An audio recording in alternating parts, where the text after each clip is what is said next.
বাংলাদেশ জামাত ইসলামী জিন্দাবাদ জিন্দাবাদ। ফরিদ ভাই এগিয়ে চলো, নারায়ণপুরবাসী তোমার সাথে। সংগ্রামী সাথী বন্ধুগণ, ইতিমধ্যে আপনাদের সম্মুখে অত্যন্ত মূল্যবান বক্তব্য রাখলেন উপজেলা জামাতের সংগ্রামী আমির জননেতা মাওলানা গোলাম মুর্শেদ।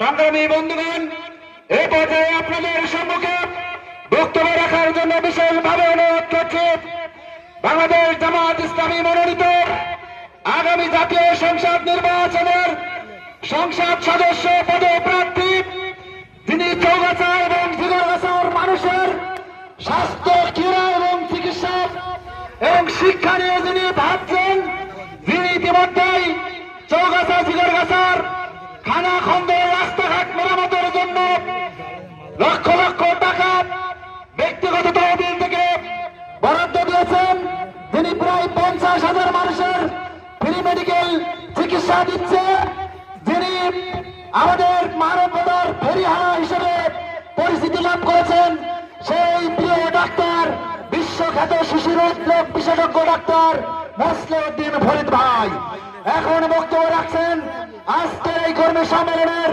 সম্মানিত প্রধান অতিথি ডাক্তার মোসলেউদ্দিন ফরিদ ভাই।